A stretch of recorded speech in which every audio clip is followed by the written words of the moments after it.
Ini sih yang realita pahit lah. Iya.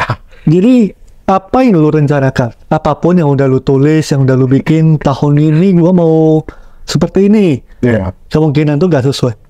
Ini benar banget ya. Maksudnya dalam hidup itu tidak seperti yang dikatakan oleh buku ataupun para motivator-motivator ataupun seperti yang kita nonton di TV gitu loh. Kalau dia itu berpikir 5 tahun lagi perusahaan dia akan maju, itu ya nanti 5 tahun lagi perusahaannya maju gitu.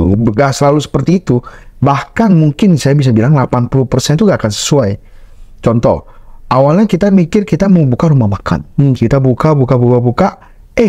Ternyata yang laku di kita tuh pangsitnya, Handi.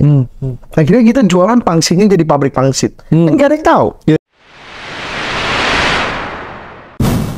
Hai guys, welcome back to channel kami, Hubungan Manusia, dengan gua Desmond. Dengan saya Hartono.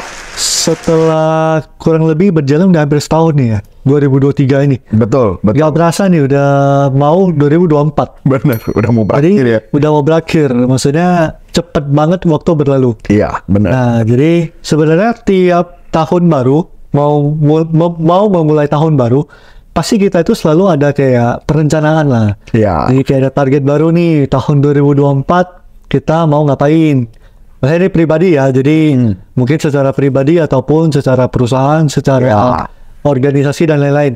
Nah, tapi kita bicara pribadi gitu. Oke. Nah, jadi kali ini kita pengen bahas tentang goal setting lah, bahasa kerennya. Ya. Jadi kalau di perusahaan ataupun dimanapun, teman-teman pasti ada kayak Goal setting. goal setting nih, biasa di awal tahun nih. Iya, betul. Nah, jadi kita ada tiga poin. Jadi yang pengen kita bahas sebenarnya dari goal setting ini kira-kira apa yang perlu kita perhatikan. Nah, tentunya juga dari pengalaman kita ya, Hari. Betul.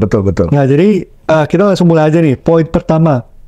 Nah, sebenarnya pas kita mau kejar sesuatu, biasanya itu kita itu kayak awalnya ini menggebu-gebuan. Iya. Tapi tengah jalan itu biasanya mulai Melempem. ya mulai lemes, kayak ya udah ntar tahun depan kayak ngulang lagi hal yang sama. Iya, betul. Nah, jadi poin pertama itu sebenarnya kita harus fokus pada proses. Iya. Atau bisa dibilang fokus pada hal yang bisa kita kontrol. Betul. Nah, kira-kira menurut lo poin ini gimana? Jadi sebenarnya gini, kadang-kadang kita itu kenapa kita itu melempem? Karena kita itu berpikir kalau effortnya segini, hasilnya harus segini. Padahal effort dan hasil itu gak selalu sama, gak selalu bisa kita ukur. Terus yang namanya kita pasti lebih suka fokus ke hasil daripada effort. Kalau nggak, ngapain kita lakukan itu semua, betul gak? Tetapi yang bisa kita kontrol itu cuma usahanya doang, nggak bisa hasilnya gitu loh. Contoh, kalau seandainya kita pengen Instagram kita punya 10.000 follower 1 tahun, itu kan sebenarnya kita nggak bisa kontrol. Yang bisa kita kontrol apa? Kita posting sehari sekali, seminggu 3 kali. Ya, di prosesnya itu sebenarnya. Betul, hal-hal itu yang bisa kita kontrol. Tapi kalau ngomong Instagram pasti 10.000 follower, kan kita nggak bisa kontrol.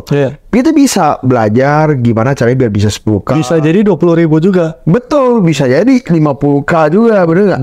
Jadi yang itu kita nggak bisa kontrol. Tapi kita sebagai manusia pasti tergiur untuk pengen hasilnya seperti apa. Iya. Jadi kadang kita terlalu fokus terhadap hasil, kita jadi lupa. Apalagi kalau di tengah-tengah itu, misalnya udah jalan setengah tahun, hasilnya nggak kelihatan, Har. Betul. Itu juga biasanya kita mulai buyar, kayak wah ini nggak mungkin nih udah bisa capai apa yang kita mau kejar. Betul banget, betul. Malahan ada beberapa hal, padahal kita udah lakuin tapi menurun. Gue pernah tuh followernya itu turun malah. Sehari kurang 2, kurang 5 gitu. Iya. Waduh, kalau kita fokusnya pada hasil pasti kita akan sangat-sangat terpengaruhi. Bener. Jadi biasakan kalau dalam goal setting itu fokusnya itu terhadap apa yang bisa kita kontrol. Apa proses. Jadi mungkin lebih, misalnya awalnya ujungnya apa nih, habis itu kita pecah ke daily-nya juga. Betul. Ya, mau achieve apa nih, hariannya seperti apa, minggunya seperti apa. Jadi mungkin ukurannya itu lebih ke sana ya. Betul banget. Kalau seandainya juga ada yang misalnya nggak pas, kita adjustnya juga dari sana. Betul. Misalnya tadi udah post nih tiap hari, tapi ternyata efeknya kurang nih. Nah, berarti kita adjust. Apakah post hariannya ini ada yang nggak oke nih, misal dari captionnya lah, ataupun misal dari kualitas videonya, atau dari cara penyampaiannya kurang oke kan, itu yang bisa kita adjust sebenarnya. Betul. Dibanding kita cuma pikirin kok followernya gini-gini aja gitu loh, banget. Nah, seperti itulah kurang lebih ya. Jadi kita fokus pada yang bisa kita kontrol. Iya. Jadi bukan lagi kita tuh cuma lihat hasil. Benar. Oke, nah kalau prosesnya benar biasanya hasilnya mengikuti lah. Iya. Oke, nah itu pertama. Poin kedua itu sering kali juga, terutama nih kalau kita flashback ya, waktu kita masih 20-an awal nih, masih agak muda. Biasanya itu kita itu mengukurnya itu terlalu pede untuk 1 tahun ke depan. Betul. Misalnya contoh, tahun depan gue mau beli apartemen. Iya. Tahun depan gua mau punya income berapa, mau punya penghasilan misal sekarang katakan baru 3 juta, tiba-tiba gua pikir gua mau punya 100 juta, 50 juta. Bukan berarti nggak mungkin ya, Mungkin sekali. mungkin banget, tapi maksudnya itu kita itu kadang itu terlalu over PD dengan Betul. apa yang bisa kita achieve dalam jangka pendek. Sebaliknya sebenarnya kita itu jarang mikirin 5 tahun ke depan ini potensinya apa sih. Betul. Contoh nih, misal channel YouTube kita pikir setahun pertama harus punya 100.000 subscriber. Iya. Bukannya nggak mungkin, tapi itu nggak mudah. Betul. Tapi kalau kita bilang 5 tahun kemudian ini channel bisa jadi apa ya? Wah itu potensinya besar sekali. Iya, benar. Nah kurang lebih seperti itu. Nah Benar. menurut lo poin ini gimana? Itu benar banget. Jadi dulu itu ya kalau kita flashback ya pas kita awal-awal selesai Berkarir. ya, gitu, berkarir gitu ya. Pengen setahun udah sukses. Iya. Tapi lupa 5 tahun itu kita mau jadi apa? Sebenarnya banyak hal yang kita nggak bisa capai dalam 1 tahun. Itu banyak. Tapi banyak banget hal yang bisa kita capai dalam 5 tahun ataupun 10 tahun. Jadi maksudnya itu apa? Daripada kita punya target, lebih baik kita punya visi. Oke. Nah, kalau lu punya target kan targetnya 1 tahun ke depan no. Kalau lu punya visi itu lu udah melihat nih ujung jalannya ini lu pengen seperti apa. Gitu. Contoh, lu kalau seandainya lu kerja, lu lihat targetnya itu kan gua kerja, wah harus achieve target bulanan gua, wah harus achieve target tahunan gua. Tapi lu lihat gak visi hidup lu itu ingin jadi apa? Ingin hidup yang seperti apa sih? Bener. Apakah lu pengen kerja gini terus? Atau lu justru pengen jadi pengusaha nantinya? Nah, kalau lu pengen jadi pengusaha, di sini lu adjust dong. Maksudnya walaupun lu gak capai target, tapi lu kalau belajar banyak lebih bagus. Pada lu capai target terus tapi lu gak belajar apa-apa. Iya. Gitu. Jadi kalau seandainya nanti harus punya visi sih menurut gua. Punya visi jauh ke depan. Jadi kita itu tahu dalam hati kita itu pengen hidup yang seperti apa. Gitu. Betul. Jadi berani dulu nih ngomong di ujung jalannya ini kita itu apa sih yang kita. Dan sebenarnya menurut gue yang gue pelajari ini juga fleksibel harus sebenarnya. Betul. Maksudnya gini lah, kayak gue ada misalnya nih kita pikir gue pengen punya usaha di rumah makan misal gitu ya. Saat ini gue kerja, bukan berarti kalian harus resign untuk buka rumah makan. Betul. Tapi kalian bisa sambil kerja, misal 2 tahun, 3 tahun, habis itu kalian mulai pikir nih sambil lihat, mulai kalian bikin rumah makan. Sambil kerja juga nggak apa-apa. Bukan berarti itu visi itu selalu berarti ini harus dibuang, harus fokus ke satu tujuan. Bener banget. Sebenarnya semuanya itu adjustable. Semuanya bisa di-adjust, bisa disesuaikan. Betul. Gua kemarin ketemu satu temen, jadi dia punya tempat usaha lumayan sukses. Dia itu jualan makan sih. Habis itu gua ngobrol sama dia. Udah lama sih gak ngobrol. Gua ngobrol, habis itu gua bilang, jadi lu sekarang fokusnya ini doang nih ya. Sama satu lagi gitu. Dia bilang, oh enggak, sebenarnya gue masih kerja loh. Gue kaget. Hah, lu masih kerja? Iya, gue udah kerja hampir 10 tahun di salah satu grup yang lumayan besar. Tapi kebetulan kerjaan gue fleksibel. Gue itu gak harus di kantor. Jadi ya gue sambil bangun ini. Jadi gue ke kantor seminggu 1-2 kali dong. Oke. Saya pikir, wah ternyata dia hebat juga. Kita lihat di luar pikirnya dia itu bos doang.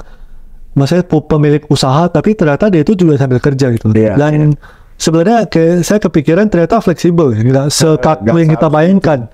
Kalau lu pengusaha, lu nggak boleh ada kerjaan di luar apa tuh. Ternyata ya nggak, cara pandangnya nggak sesempit itu. Betul banget. Gitu sih. Nah yang kedua nih, yang terakhir nih, ketiga nih. Ini sih yang realita pahit lah. Iya. Jadi apa yang lu rencanakan? Apapun yang udah lu tulis, yang udah lu bikin tahun ini, gua mau seperti ini. Iya. Kemungkinan tuh nggak sesuai. Betul. Terutama jalannya. Tapi cara achieve-nya ini tentunya banyak cara gitu loh. Betul. Ternyata lu pikirnya harus ke kiri, bisa jadi lo harus putar dulu baru ke kanan. Iya, betul. Bisa jadi. Nah ini menurut lo gimana? Ini benar banget ya. Maksudnya dalam hidup itu tidak seperti yang dikatakan oleh buku ataupun para motivator-motivator ataupun seperti yang kita nonton di TV gitu loh. Kalau dia itu berpikir 5 tahun lagi perusahaan dia akan maju, itu ya nanti 5 tahun lagi perusahaannya maju gitu. Gak selalu seperti itu. Bahkan mungkin saya bisa bilang 80% itu gak akan sesuai. Contoh, awalnya kita mikir kita mau buka rumah makan. Kita buka. Ternyata yang laku di kita tuh pangsitnya, Hande. Akhirnya kita jualan pangsitnya jadi pabrik pangsit. Nggak ada yang tahu. Iya. Bener nggak? Ataupun nih, kita pikir kita mau buka toko bakmi. Ternyata mie kita itu banyak banget dibeli sama toko bakmi lain. Mie mentahannya. Akhirnya kita jadi pabrik bakmi. Nggak ada yang tahu. Ataupun nih, kita jual toko bakmi, ternyata nasi gorengnya yang rame. Terus di mana-mana akhirnya kita buka cabang nasi goreng. Gitu. Maksudnya gak ada yang tahu gitu loh. Nantinya dari bisnis itu apa yang akan kita pelajari. Pernah saya mendengar satu cerita, ada orang dia buka usaha, dia itu akhirnya pikir dia urus izinnya sendiri. Malahan sekarang dia jadi calo izinnya. Calo urusan izin. Betul. Jadi bukan calo lah. Jadi orang yang bantuin jasa. Orang yang bantuin jasa untuk urus izinnya. Jadi konsultan. Konsultan izin. Gitu loh. Jadi mikir, kok jauh banget gitu kan. Dari yang dia mikir dia harus urus sendiri biar murah. Jadi dia pinter dia pikir, oh bisa dapat untung nih, ya udah gue jadiin gitu. Maksudnya banyak faktor. Tetapi yang bikin kita gagal itu kadang kita itu maksa untuk tetap sesuai jalan. Harus itu gitu ya. Betul. Padahal itu memang nggak bisa berhasil aja. Mau ngomong apa? Terutama sebenarnya menurut saya ya di usia tertentu gitu. Kayak misal waktu 20-an kita coba berupaya kita bersikeras lah ini jalannya gitu. Saya waktu kita udah di usia tertentu, misalnya udah masuk 30-an nih. Kalau memang dari 20-an sampai sekarang nggak bisa, sebenarnya memang nggak bisa aja sih. Betul. Bukan berarti lu yang gagal atau ini gimana ya. Memang dia harus ganti gitu. Betul. Lu harus berani melangkah untuk mencoba hal yang di luar lu ngerti sama ini gitu. Dan banyak hal itu kita nggak bisa kontrol. Kita selalu berpikir kita tuh bisa kontrol segala hal, tapi banyak hal nggak bisa kontrol. Contoh, kalau kita kerja di sebuah perusahaan, terus kita 10 tahun nih cuma jadi staff. Bukan karena lu gak berprestasi, memang karena perusahaan itu gak membuka peluang untuk lu naik juga bisa. Iya. Gitu loh. Jadi lu ngapain lu pertahankan kayak gitu terus berpuluh-puluh tahun, terus sampai akhir hidup lu merasa bahwa ada yang salah dengan diri lu. Gak selalu seperti itu. Ataupun lu bisnis lah, lu bisnis A. Bisnis mungkin sekarang ya bisnis ya, yang maksudnya yang udah kurang mungkin seperti bisnis fotokopi doang. Kan mungkin sekarang kan udah agak berkurang. Lu mau buka semegah apapun, yang fotokopi ya itu aja. Itu gak banyak. Jadi memang udah saatnya untuk ya di-adjust gitu. Di-adjust. Fotokopinya masih, tapi sekalian kartu nama. Atau undangan nikah, kartu cetakan undangan. Maksudnya yang masih relevan. Atau mungkin ganti ke desain gitu loh, yang digital. Betul. Juga memungkinkan. Bikin kartu nama digital. Kartu nama digital. Dibikin yang unik gitu. Jadi sebenarnya peluang ini selalu ada, asalkan kita mau adjust juga sih. Betul. Oke, ada tambahan lagi kan? Itu aja sih. Oke, jadi kurang lebih lah ya ini soal goal setting. Jadi memang dari pengalaman kita juga trial error lah.